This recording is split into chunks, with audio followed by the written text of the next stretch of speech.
Okay. Whoever wants to lead off again, Graham's got their microphone. Coach, Q was named a finalist for the Howell Award today. I just know you've relied on his leadership all year. Just talk about what he's been able to do for you.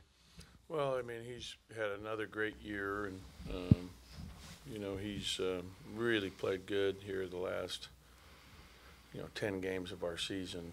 Very consistent with his effort, and a lot of it is just tied into all the work he puts in outside of our practices. He's shooting every day on top of what we do, and really puts the time in, and is playing really good basketball. Really proud of him, and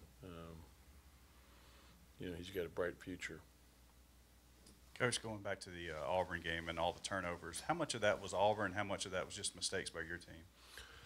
Definitely you got to give them some credit. I thought that their pressure was good. I thought they sped us up. I mean, not only with the turnovers, but like some of the shots around the basket that we missed, where we were hurried.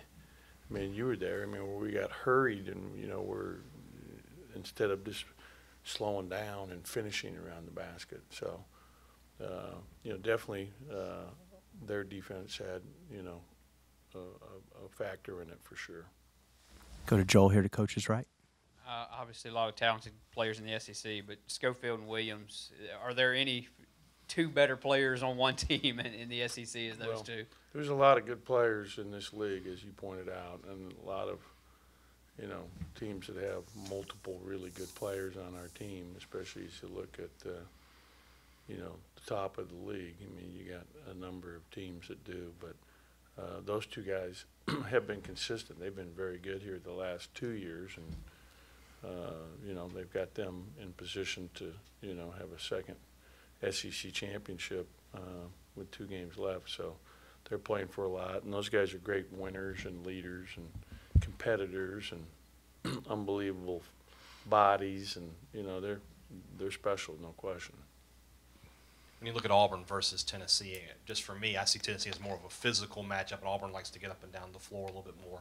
How difficult is that for you as a coach to go from that game plan to this game plan in such a short time frame? Yeah, it's everybody's different, but there's no question. This team, what separates Tennessee and really Kentucky at the top of our league is their defense. I mean, the 2 leading field goal percentage defensive teams in our league are those 2 teams. And Tennessee is number 1. And, still the old adage, you win with defense first. I mean, that's their proof of that. They have great depth. They're very physical. They pound you inside, but they shoot it. Bone's playing great. Bone had an unbelievable game against Kentucky. He's a great point guard and really good player. I think he's, Turner's, very dangerous. Bowen is a great 6-man, comes out the bench. Their perimeters got a lot of depth. Pons is very good. And then they have good depth up front. Fulkerson and Walker come in. They're a team that is built to make a long run in the NCAA tournament. And, I know that, they got knocked out, I think, last year by Illinois Loyola, which was, a huge upset. And, I think this team's going to have a chance to get to a Final Four that we're playing tomorrow. Looking at Lamar the last couple of games, I know there's more to his game than scoring, but he's only scored 4 points. How much do you need to get him going more offensively? Yeah, we definitely need to get Lamar going, get more shots, and he's really putting the time in right now here. I know he came back Saturday and got up shots Saturday night after the game in the Mize, and was in there yesterday getting up a bunch of shots, and on a day off essentially that we had, so that's good, and he'll bounce back. Any update on Nick Weatherspoon? No.